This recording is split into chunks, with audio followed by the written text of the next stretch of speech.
Blue Ocean Shift by W. John Kim and Renee Mauborgne, summarized by Wiko Books. If you're working in a typical organization, you're probably operating in a red ocean of overcrowded, fierce competition. But have you ever thought there could be a way to escape and move into a blue ocean, that is, away from competition? Based on decades of the author's practical experience, this book shows you how to venture out into new waters by making a blue ocean shift, that is, a shift from a competitive industry environment to new markets full of opportunities. Start by learning a step-by-step framework and find out about a series of practical tools that can be used on any kind of organization to navigate into a brand new, wide-open market. You'll also discover how the market of French fry makers was revolutionized through a blue ocean shift, how a red clown nose shaped the charity industry, and how the luxury hotel chain Citizen M made a blue ocean shift by eliminating the front desk.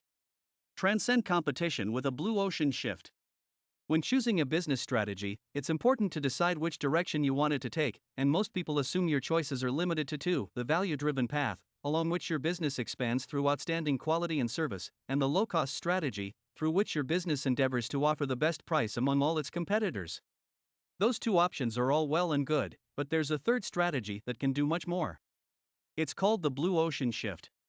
The blue ocean shift is about taking your business beyond competition into markets that are entirely untouched. Just take the example of Groupe CB, a well-established French maker of small appliances like those that make French fries. One of the basic assumptions in this industry was that making French fries involved deep frying and using a great deal of oil. Nobody ever thought to challenge this idea, even though cooking in liters of oil is expensive, dangerous, messy, and, of course, unhealthy. But in 2006, Groupe CB came out with the ActiFry, introducing a whole new way of making French fries that requires no frying and employs just a tablespoon of oil. ActiFry brought in new customers, opened up a brand new market, and positioned Groupe CB as a global leader. In other words, the essence of a blue ocean shift is moving from a market that's pervaded by fierce competition, a so-called red ocean, into a blue ocean, a market that's wide open and full of opportunity. Such a move might seem like a magic trick, but there's a straightforward method behind it that abides by three key components. First, you need a new blue ocean perspective that expands the horizon of your thinking. Second, you need humanness along the way to motivate people into helping you make the shift of perspective. And third, you have to have the market creating tools to transform that perspective into an attractive product. However, these concepts are all very abstract. In this book, you'll learn all the nitty-gritty details of how this process works and how you can put it into action. There are specific ways in which new markets are created. So, a blue ocean strategy can transform your business.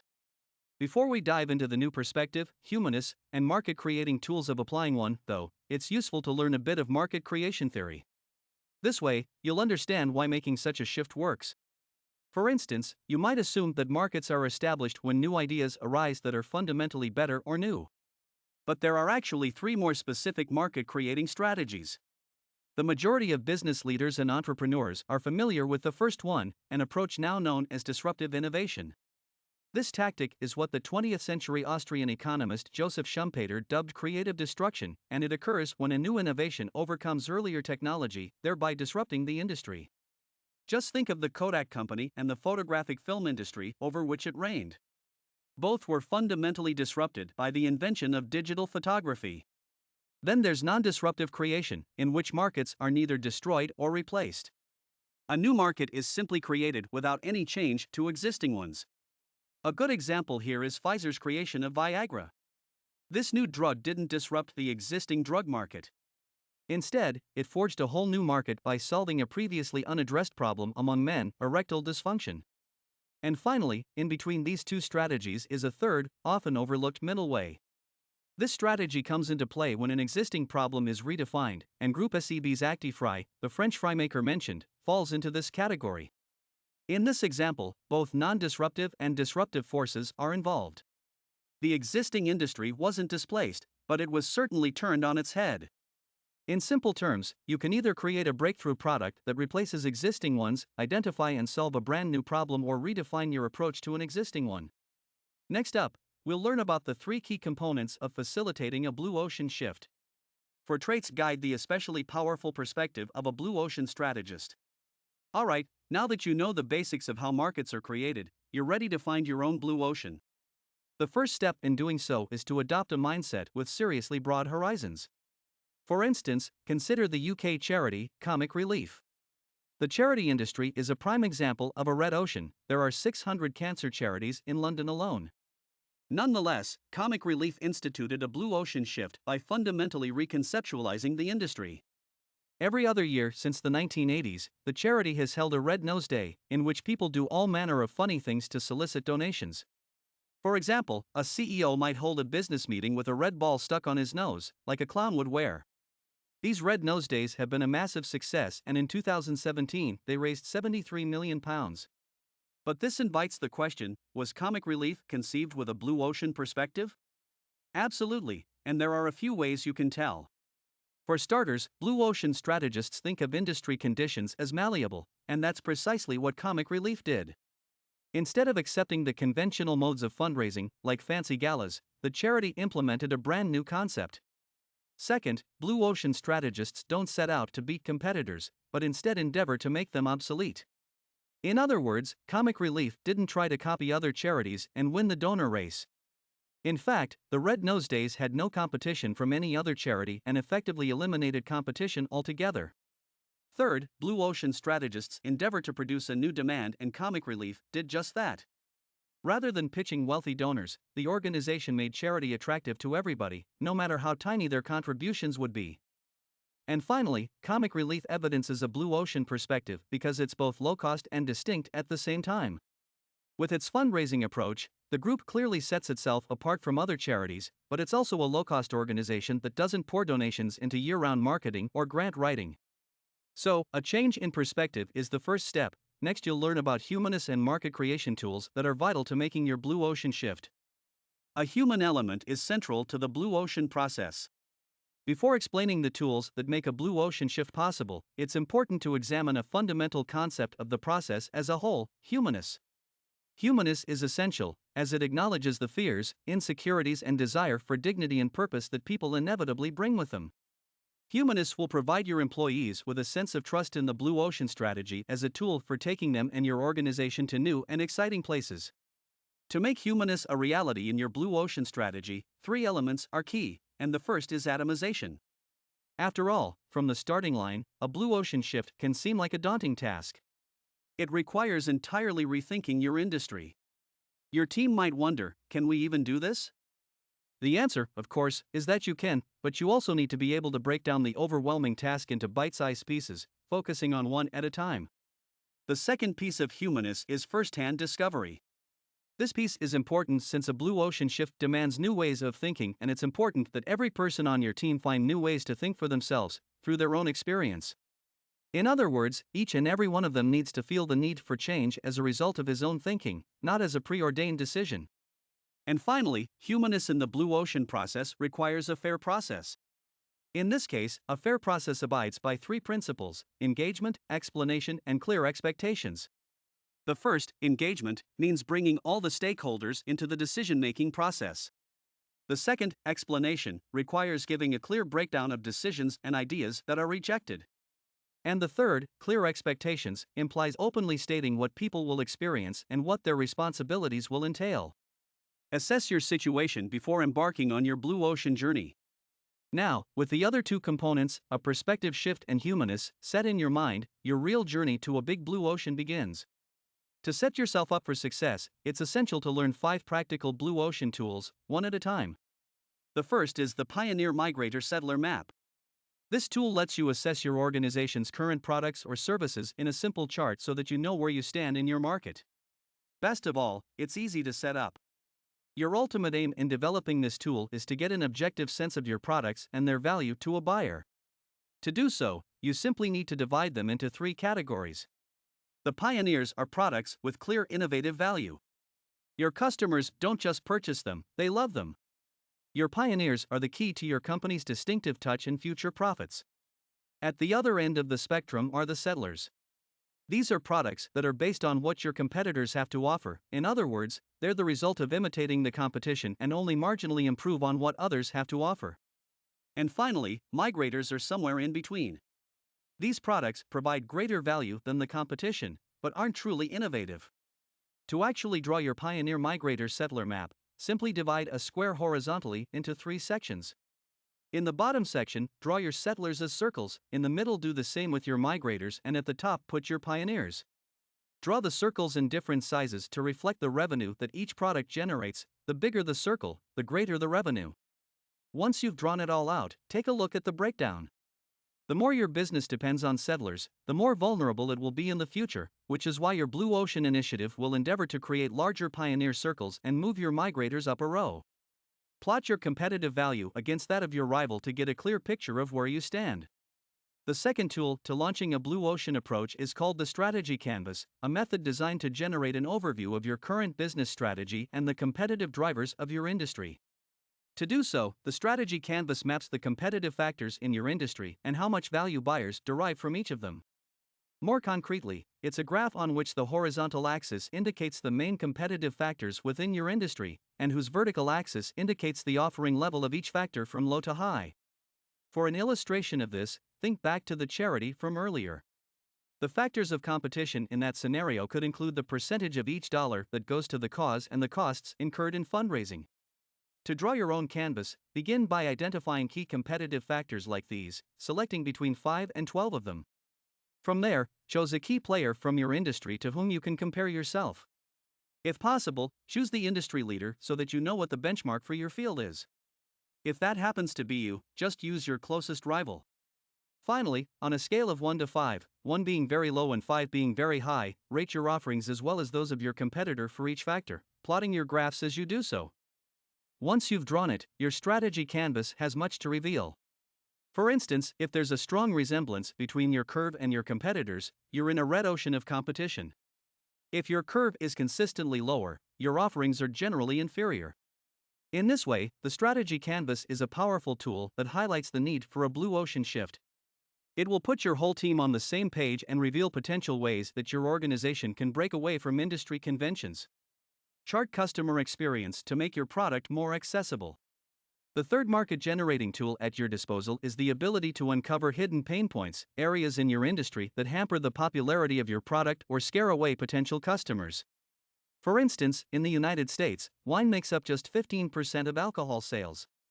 Why is that number so low? Well, think of the last time you bought a bottle of wine for yourself. Wasn't it frustrating to choose between so many options? And how many people struggle to open a bottle of wine with ease? Pain points like these can limit the size of your industry, but not if you uncover them. To do so, draw a buyer utility map, a tool created by the authors. Basically, this map is just a table with 6 rows and 6 columns. The columns represent the 6 stages of the buyer experience cycle, namely purchase, delivery, use, supplements, maintenance, and disposal. And the rows are for the so-called 6 utility levers: customer productivity, simplicity, convenience, risk reduction, fun, and image and environmental friendliness. For a wine buyer, the experience cycle would begin with searching for the right bottle, purchasing it, opening and sharing it, drinking the wine, and finally disposing of the empty bottle. During each step, the utility rows can be filled in by asking the following questions. What impedes customer productivity? What prevents simplicity? How is convenience hampered? What prevents us from reducing risk? What inhibits fun? And what hampers environmental friendliness? When asking each of these questions, also consider why the answer has that effect. After filling out all 36 cells in the table, consider how many of them your industry addresses. Which pain points can you eliminate? By understanding the pain points specific to your field, you'll be able to make changes that'll draw in people who are not yet buying the products you offer. Just think back to the charity, Comic Relief. Their Red Nose Day eliminated the pain point of making a small donation. As a result, people who wouldn't normally participate in a charitable drive, like children and low-income families, could play their part for a good cause as well.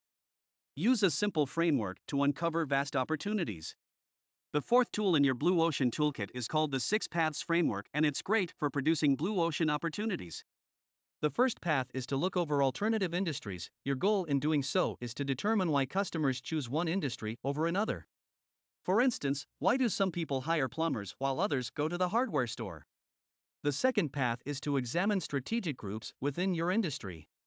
Your intention here is to figure out why buyers would choose one product group, say high value, over another group, like low cost. Third comes an assessment of the chain of buyers.